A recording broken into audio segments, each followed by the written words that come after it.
Josh Raven here with the Daily Dot at ELEAGUE here in Atlanta, joined by m0E, who's on the analyst desk, of course, and I think we will jump into some ELEAGUE action straight away. And we'll start with one team that's been dramatically underperforming, at least in the eyes of the public, and I'm sure you're nodding your head, it is Team Liquid. Do you have any sort of insight as to why you think that they're doing so poorly? They haven't won a game yet, it's looking real bad. The only insight I could think of is when Simple left the team was kind of divided on one, like half the team wanted him off, the other half, being really one person, wanted him on. And I think that from there, it just kind of made this, the teams aren't, like, it's split in between in half right now, and I think that's the main issue right now with them. They aren't getting along out of game. It's not going to translate well in game. And I said this on the desk earlier, I just think it's time that maybe the core itself tries to separate and maybe try new things, because there's literally something wrong with the core of the team, honestly. Well, obviously you've spent your fair share of time on professional teams playing, so do you think in this situation, like you said, which of these players do you think should be removed, if any? Like, well, how do you think this should happen? Who would they even look for in North America to pick up and replace? Would it require a big, whole North American shuffle, like it always has been? If something happens with Liquid, they will start a domino effect of a whole shuffle. Everyone will start hopping left and right, provided they can. It's a lot harder now because there's contracts that people have to honor. But if Liquid, they could explore the possibility of trading. They have probably some of the most desired players in NA, so they could probably have good trading chips. They could say, hey, we'll take these two for one of our guys, and it could possibly work. But in terms of, there's no one that's going to get removed. It has to be the team deciding that. I don't know. I could see maybe Hito kind of separating himself from the team just because he's the guy that in the first place didn't want to do the whole changing with Simple and everything. So I could see him being the odd man out. I can see them trying to keep him, but him not wanting to stay. I can see that happening. Okay, we'll have to see how that pans out. Obviously, they still do have a chance. They play probably Luminosity tomorrow, I think. I don't know if that's confirmed. But one team that has been doing fairly well after the last NA roster shuffle is Cloud9. It seems that they've kind of cemented their place as the number one North American side. Would you agree with that statement? Do you think Slemmy is the change that they needed? I definitely think they're the number one American side. The Slemmy thing still has to grow on me a little bit, but I feel like what they did right was they picked a player that they knew would fit into what they wanted.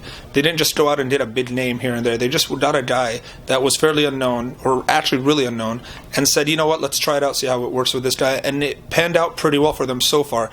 It's looking good, but they still have a long way to go to be what they were. Okay, well, let's talk about now you here at ELEAGUE. Obviously, this is kind of, I think, your first appearance on a major tournament kind of analyst desk, right? Yeah.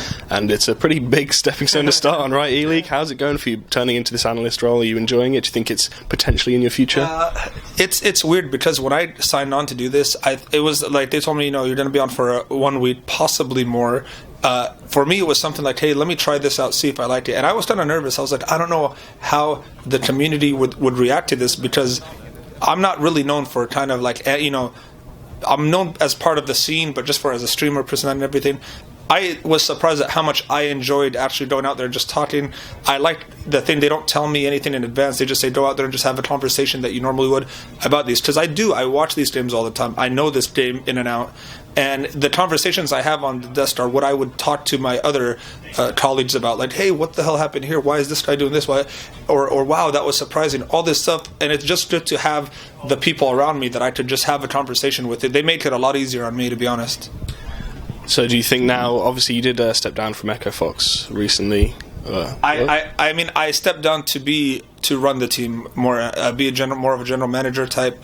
It wasn't any secret that I have a stake in the team with the owners, and I decided early on that I wanted to do this as part of my future. The whole plan for me was just to play even Season 1, then eventually move to a GM role, but it happened sooner than expected because I simply just didn't have enough time to invest in this. The team really wants to do well. They want to play well. And my job now is to try to build the best possible team to compete at ELEAGUE.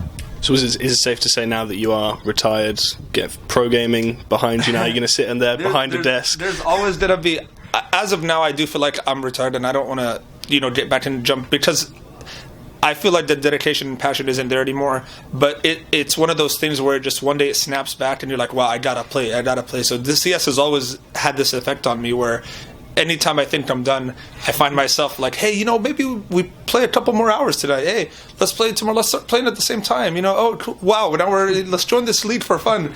And then, hey, there's a tournament happening. You want to just go? I've always loved LAN. I love playing on offline tournaments more than anything. And I can't say never, but I don't think I'll play at a high pro level again. But I'll still probably maybe compete at the, a minor LAN here or there.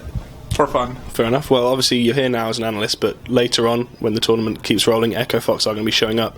I assume you'll be here maybe as an analyst or more of a manager role. I know I won't be here as an analyst for that. It just won't make sense for Elite to even do that. But I will try to visit while the team is going. We already have our coach. I will try to be here for moral support and try to, will them through this tough time.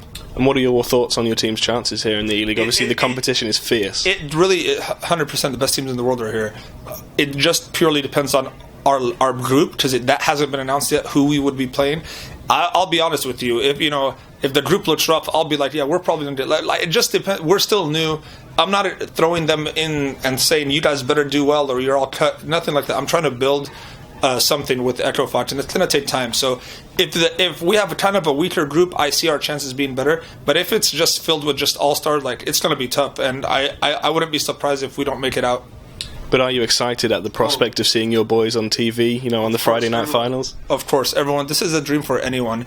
It's so great for these younger guys that just got in.